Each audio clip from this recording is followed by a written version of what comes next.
भारत में हुए G20 summit की चर्चा पूरी दुनिया में है। विदेशी मीडिया से लेकर नई दिल्ली आए डेलीगेट्स ने भी मेहमान नवाजी की जमकर तारीफ की, क्योंकि इस आयोजन के लिए काफी बारीकियों का ख्याल रखा गया था। दरअसल भारत आने वाले मेहमान और उनके मेजबान के बीच भाषा, गाड़ियों की अलग अलग बनावट के साथ साथ उनकी सुरक्षा को लेकर कई सारे चैलेंजेस थे, लेकिन हमारे जो कर्मचारी हैं, आर्म्ड फोर्सेज हैं, इन मुश्किलों से निपटने के लिए पहले से ही तैयार थे।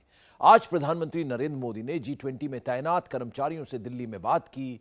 आप प्रधानमंत्री और उन सरकारी कर्मचारियों की बात सुनेंगे तो आपको यह एहसास होगा कि सफल आयोजन के पीछे किस तरह की लगन थी, किस तरह की मेहनत थी। मेरा नाम रविंदर त्यागी है। जब मैंने घर पे ये बताया कि भाई G20 का आयोजन है, ऐसे तो सबको मालूम था, पर जब मैंने अपनी श्रीमती जी से बोला कि भाई 8, 9, 10 मैं अर्ली मॉर्निंग जाऊंगा और लेट नाइट घर पे आऊंगा, तो उन्होंने कहा भाई ये तो बड़े फख्र की बात है त्यागी जी, अगर आप घर भी ना आओ, 3 दिन वहीं रहो तो कौन सी दिक्कत है आपको। भाई हम तो बड़ा प्राउड फील कर रहे हैं कि आप G20 के आयोजन का हिस्सा हो, तो 3 दिन वहीं रहो, ये देश का सवाल है। और सबसे बड़ी खुशी मुझे इस बात की रही कि ये G20 का आयोजन भारत के साथ साथ दिल्ली और दिल्ली के साथ साथ उस ITPO के परिसर प्रगति मैदान में हुआ, जहां हम पिछले 33 वर्षों से काम कर रहे हैं। त्यागी जी। जी सर। मुझे लगता है जिस दिन आपकी श्रीमती जी को पता चलेगा जी कि अब मोदी जी आपको 1 महीने के लिए ले जा रहे हैं जी, तब तो वो मिठाई बांटेगी सर। मैं इंस्पेक्टर सुरेश कुमार।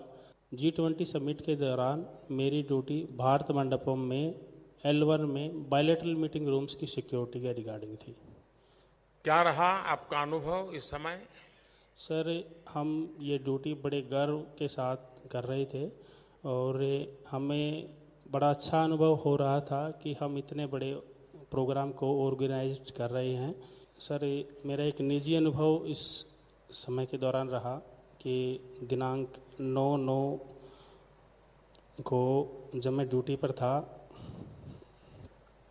तो सॉरी सर, मुझे सूचना मिली कि मेरी माता जी को हार्ट अटैक आने के कारण अचानक हॉस्पिटल में एडमिट कराया गया। सर, उस समय मैंने अपनी ड्यूटी को जारी रखा। एक मन कह रहा था कि आप माँ के पास जाइए, दूसरा मन कह रहा था नहीं, आप इस देश को गौरव हैं और अपनी ड्यूटी को कंटिन्यू कीजिए।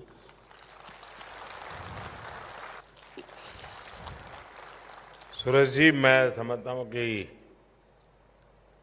बहुत ही कठिन पल में आपने मन को संतुलित रखा। ये बड़े ही हिला देने वाले पल होते हैं, लेकिन आपको लगा कि ऐसे समय अगर आप, क्योंकि 9 तारीख यानी वो पहला दिन और बड़ा महत्वपूर्ण काम था, अचानक किसी दूसरे को ड्यूटी भी संभव नहीं थी और आपने इतनी सारी बातों को संभाल लिया। तो सुरेश जी, मैं आपको बहुत धन्यवाद देता हूं कि आपने देश की जरूरत को प्राथमिकता दी।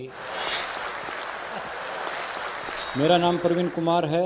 मेरे ऊपर जो NDMC की 41 मुख्य सड़कों के सौंदर्यीकरण का कार्य भार मुझे सौंपा गया था, यह मेरे लिए एक बहुत ही बड़ा चैलेंज था कि विभाग ने NDMC की 41 उन मुख्य सड़कों का, जिनसे होकर हमारे विदेशी मेहमानों को आना है, उनके सौंदर्यीकरण का कार्य मुझे सौंपा गया है।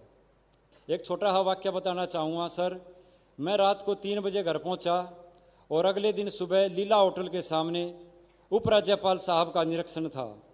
मैं जैसे ही 3 बजे घर के ठीक सामने पहुँचा, मैंने दरवाज़ा नॉक किया ही था, अंदर से दरवाज़ा खोलने आए, तभी मेरे पास फ़ोन की घंटी आई कि सर, हमने जो गमलों का ग्रुप लगाया है उस पर एक गाड़ी वाले ने एक्सीडेंट कर दिया और पूरे के पूरे ग्रुप को बिखेर दिया। मैंने तुरंत अपनी बाइक को अंदर भी नहीं घुसा मैं। मेरी माताजी कहने लगी, फिर आया क्या करने था, दरवाज़ा खटखटाने या अपना चेहरा दिखाने? माताजी ने यही कहा कि बेटा इस समारोह को जी जान से मेहनत लगाकर सफल करो, अपने देश का नाम नीचा मत होने दो, जाओ और अगर जरूरत पड़े तो 2-3 दिन तक वहीं रुको। अच्छा हुआ कि आपने दरवाजा खटखटाया, जिसके कारण माँ को भी पता चला कि रात रात काम करना पड़ता है। जय हिंद सर, मेरा हिंद। नाम पिंकी रानी है और मैं हरियाणा से एक छोटे से गांव गोची से बिलोंग करती हूँ। सर मैं फ़िलहाल दिल्ली पुलिस में as a sub inspector Mukherjee Nagar थाने में पोस्टेड हूँ। और सर G20 शिखर सम्मेलन के दौरान मेरी ड्यूटी तुर्की देश की प्रथम महिला श्रीमती अर्दोगन के साथ लगी थी। एक बार मैं मैम को दिल्ली हाट हम लोग लेकर के गए। सर मैम एक कपड़े को छूकर जानना चाहती थी कि ये कपड़ा कौन सा है और इसका हम कहाँ कहाँ उपयोग कर सकते हैं। सर मुझे तुर्की भाषा नहीं आती और सर मैडम को हिंदी भाषा नहीं आती थी।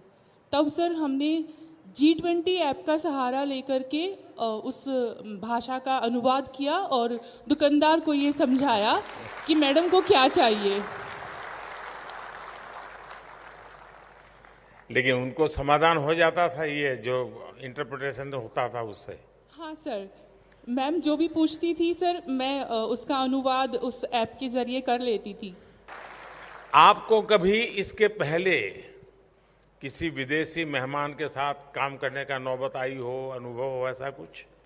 नहीं सर, ये मेरा पहला अवसर था जब मैंने किसी विदेशी के साथ नौकरी करी, जो ड्यूटी करी, और सर मैं उनको बहुत अच्छे से प्रभावित भी कर पाई। चलिए बधाई हो आपको, आपने तकनीक का भी बड़ा भरपूर उपयोग किया और मैं मानता हूँ हमारे पास जो तकनीक की ताकत है वो भी दुनिया को प्रभावित कर सकती है। जैन सर, मैं कांस्टेबल ड्राइवर अक्षर सिंह 244 बटालियन CRPF से हूं और मैं हिमाचल प्रदेश का रहने वाला हूं। G20 सम्मेलन में सर बाहर से जितने भी राष्ट्रीय अध्यक्ष हमारे मेहमान जो आए थे उनका मेन कारकेट चलाने की ड्यूटी और उनकी सुरक्षा की जिम्मेवारी हमारी CRPF को दी गई थी। इसके चलते हमें स्पेशल 2 महीने की ट्रेनिंग ग्रेटर नोएडा में कराई गई। ट्रेनिंग के दौरान हमें बाईं तरफ स्टीयरिंग वाली गाड़ियों को चलाना तथा उनके फीचर के बारे में सिखाया गया। उसके बाद सर मुझे मेक्सिको के मिनिस्टर ऑफ इकोनॉमिक की गाड़ी चलाने की ड्यूटी मिली। मैंने उनके साथ 3 दिन ड्यूटी किया, मुझे बहुत अच्छा लगा। हम सबको ध्यान में आता होगा कि इतना बड़ा जब इवेंट करते हैं तो लेफ्ट हैंड ड्राइव भी सीखना पड़ता है। यानी प्लानिंग में कितनी बारीकियों की जरूरत पड़ती है इसका इसके अंदाज मिल सकता है आपको।